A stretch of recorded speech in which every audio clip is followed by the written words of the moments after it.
Hello everybody, Excalibur here with another unboxing. This time we've got another Kickstarter project, but I got it sort of like after Kickstarter kind of thing. But this is Dark Souls, the board game. Yes indeed, it is Dark Souls, the board game, and we are going to take a look at what's inside it. So let's get this box up. I already removed the plastic wrap. Because I did this unboxing once already, and, well, wouldn't you have it, the video file got corrupt. Oh well, we're going to do it again. So here we go, we got the Dark Souls. It's very, very thick and heavy, and it comes with this wonderful "You Died" right on top of that. That's all it is, just paper that says "You Died." It could probably be thrown away, but why get rid of something that's part of the game, right?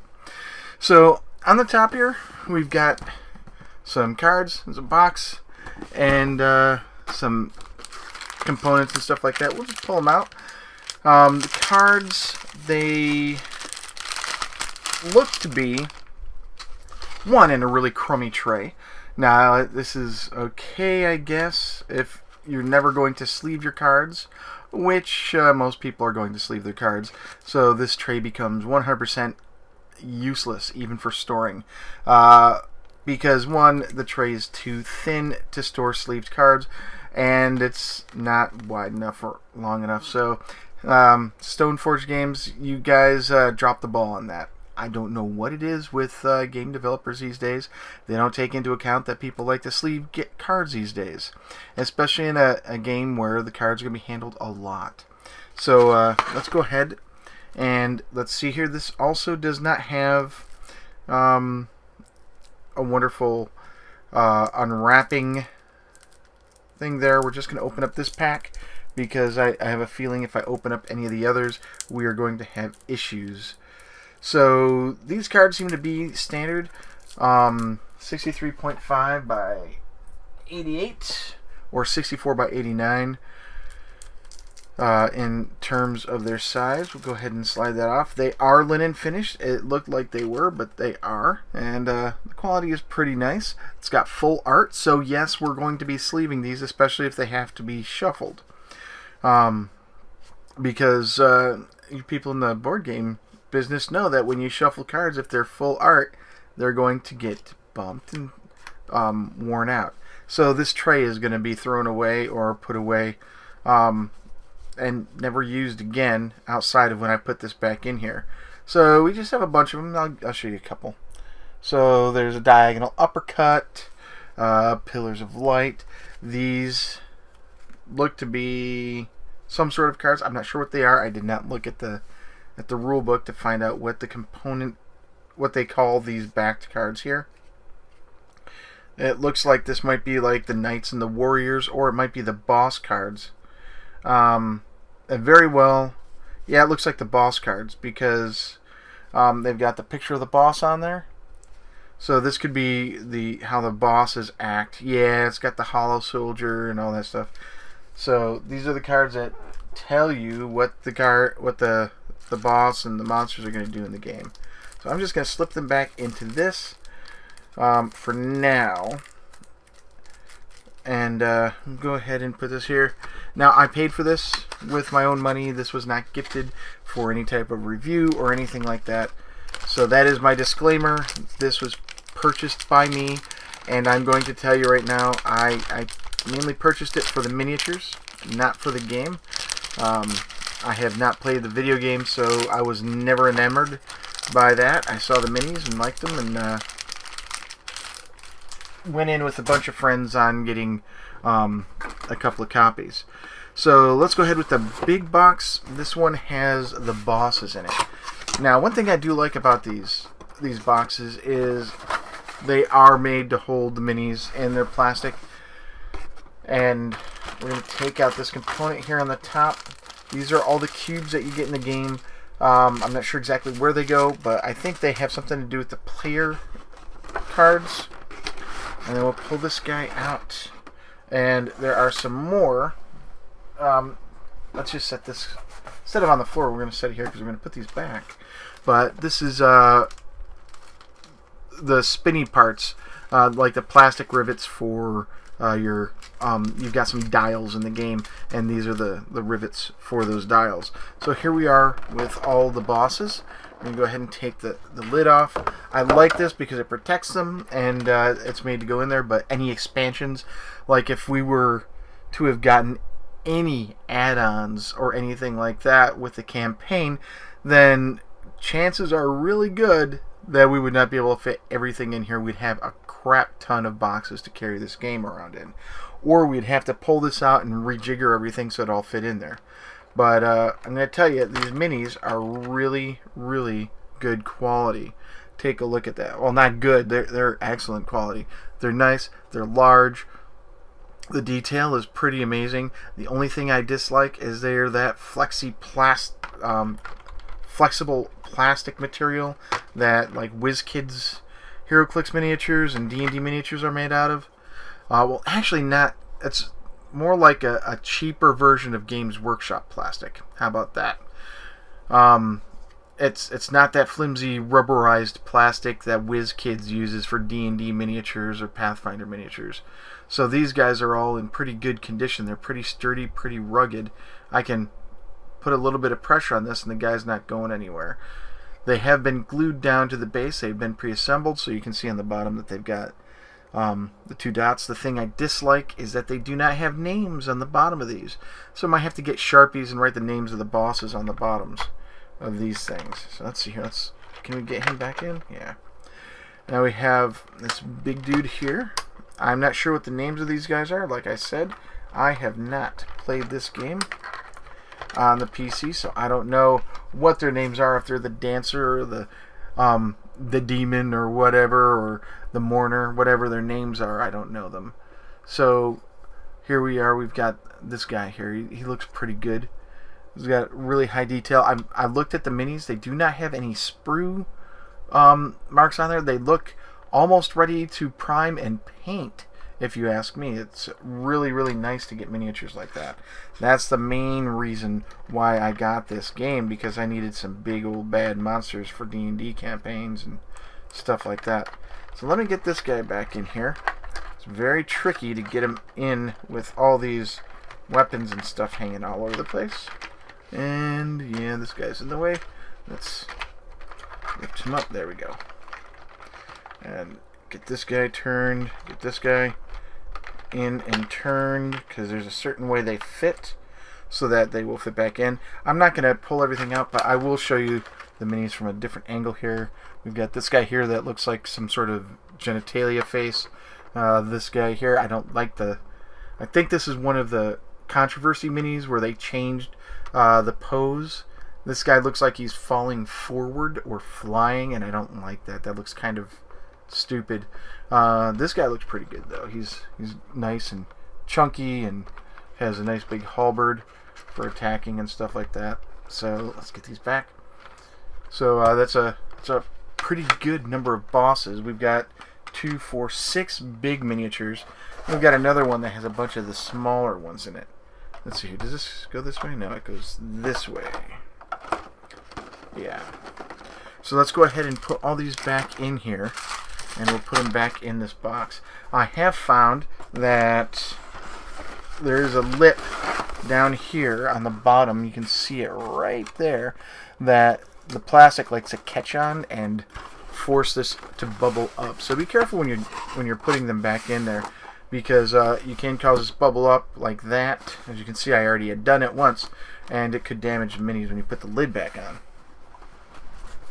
So the next box we have right here, this is all the smaller minis and the dice. That's what's in this box.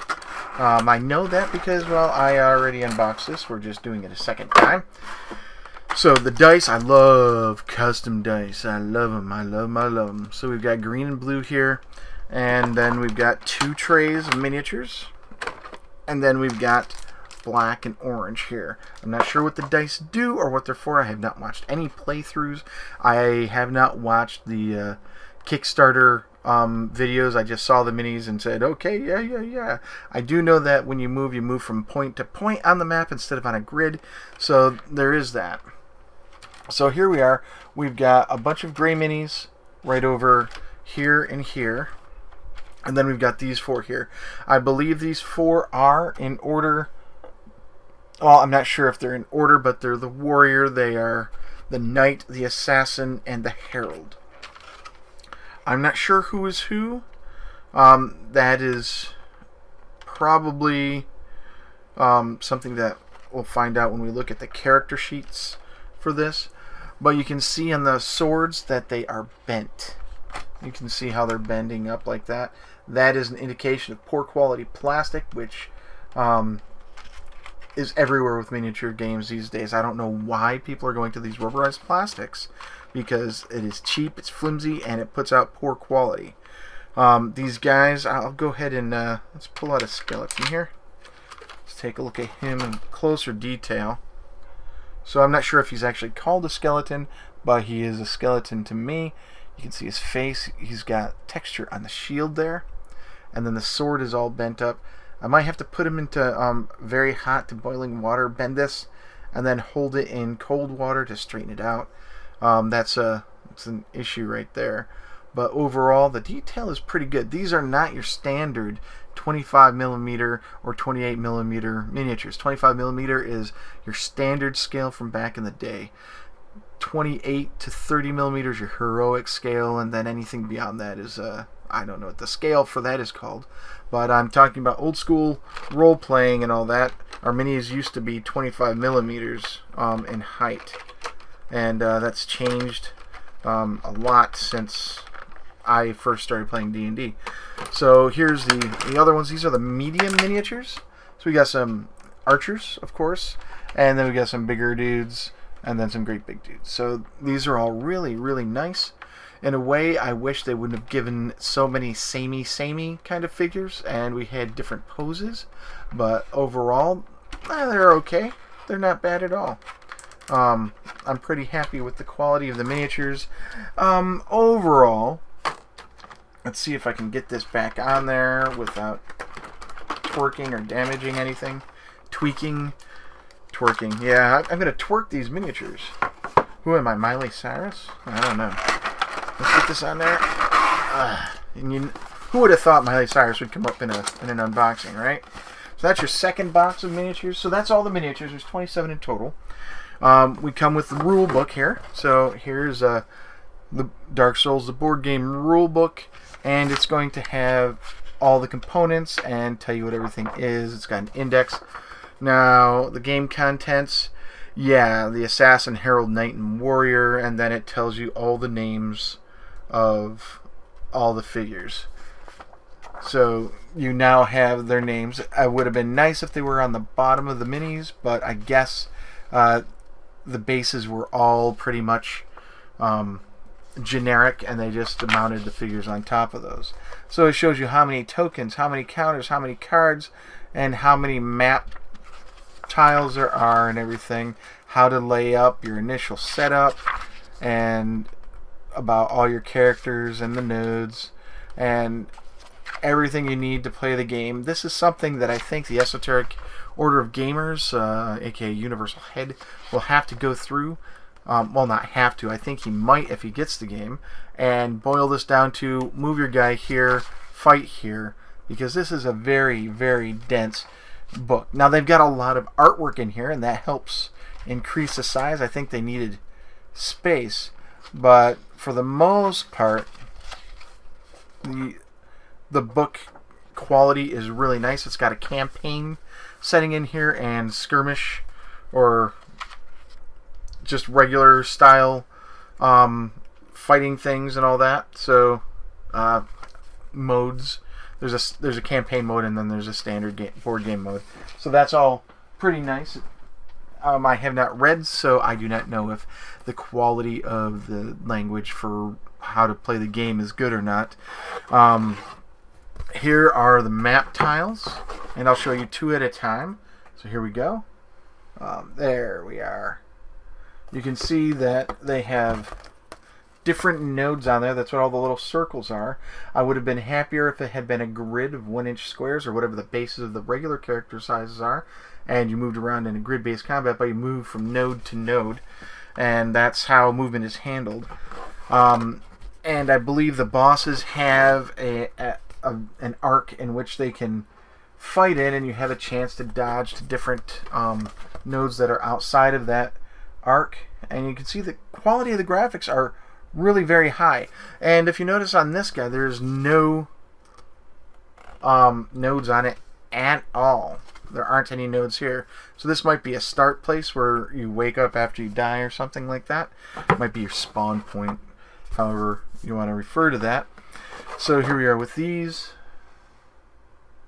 Some more very nice. These are actually quite detailed. It looks like they could have been pulled straight from the game and then put into a map. So each of the rooms that you encounter in the Dark Souls or Dark Souls 2 game could have very well been used in this to indicate all the different rooms that you can visit throughout your adventure in this board game. Now, it is a game that is for 1 to 4 players, 14 and older, and I think it's 60 to 90 minutes to play it. So this is the last map tile, and as you can see, it's got some more space and room and all that in there. Let's go ahead and set these down here while we pull out the character cards. Now, these are really neat. I like this. I really like this. Now, this is kind of large for a character sheet, if you ask me. But I think Role Player has the same similar kind of situation. Over here, we've got all these holes that we punch out, and this is where all those cubes go. So you got your cubes here, you got your cubes down here. This is your health track, I believe.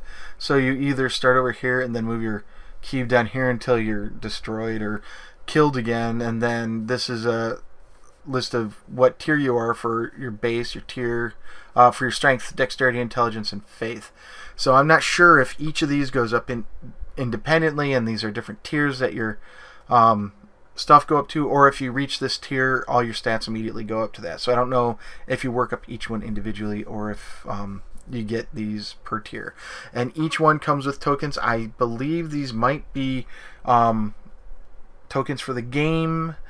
Some of them might be particular to each character. So I'm going to go ahead and I'm going to pull out each of the characters. That was the Herald. This here is the Warrior. You can see really, really nice. Each one has their own power up here. And then this is all your treasure you've found. You've got your potion. I'm not sure what this symbol is. Let me take a look here. It looks like an amulet or a ring, maybe? Or maybe it's your figure. I do not know. But this is like armor and weapons. It looks like it can dual wield. And you have a range up here. And you might have some extra stuff like right here and right down here.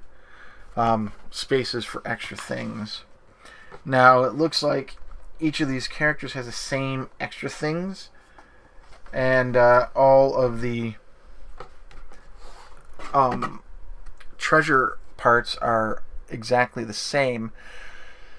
And as you can see, it's another different power. The Warrior had Berserk Charge, while the Knight has Stand Fast, and the Herald has, what is it called? Perseverance. The Assassin is going to have Backstab, so it's pretty much like the Thief. And you go up and you can attack things from behind. And let me turn that down. That is my phone.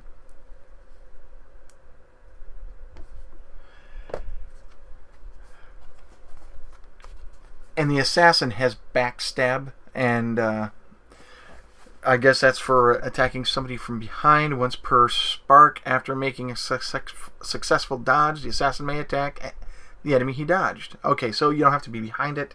So when you dodge, you can use that ability. So those are all the characters. There are 4 characters. I'm sure I would want to get more characters if possible. And then here are the last bits of the tokens, and the box is going to be empty after this. But we have all these tokens up here. They have a backside. I'll show you those really quick. But you can see that we've got potions and spells and stuff like that. And I just wanted to point out that down here are all the dials. There seems to be 1, 2, 3, 4, 5 dials. 8 dials. 1, 2, 3, 4, 5, 6, 7. Yep, 8 dials in total. And those guys, they've got your notch here for reading all the different text and all that. This guy's missing a dot, and I don't see it anywhere in there, so I'm not sure what happened with that. So that's it. I didn't have anything extra with this, so I don't have any wonderful extra miniatures to show or anything like that. But overall, the game looked pretty good, and I was pretty impressed with the quality of the miniatures. That's the main thing. I play D&D, and I look for places for big miniatures. And when I can get a game, I will more than likely take the miniatures out of any game and use them in another. So everything goes right back into the box in a pretty nice order, with the cards in their useless tray sitting right here. And then you put the "You Died" right on top. Now get that put in right. And then finally the cover. Now my box was slightly damaged, and that's due to shipping. It has nothing to do with the actual company and their packing or anything like that. And yes, this is 60 to 90 minutes. So this has put everything in sideways. Yeah, so I've got to fix it. I'm a little not OCD. I'm not OCD. I'm anal about that. I like to have all my stuff set up so that the lids and the backs are the proper orientation, so that up on the cover is up on the back, and it's a lot easier to pull out and look at something. So there we go. So this has been Dark Souls, and I'm going to show you the back side here so that you can see everything. It shows the miniatures and the basic layout of a map. So it almost looks like this part here is a 2-tile, but it's actually one big tile. And I think that's where a boss fight happens. I am unsure. I know for a fact that big 2-tile would never fit in this box. So this has been an unboxing of Dark Souls, the board game by Steamforged Games. And as always, it's Excalibur, and I am out.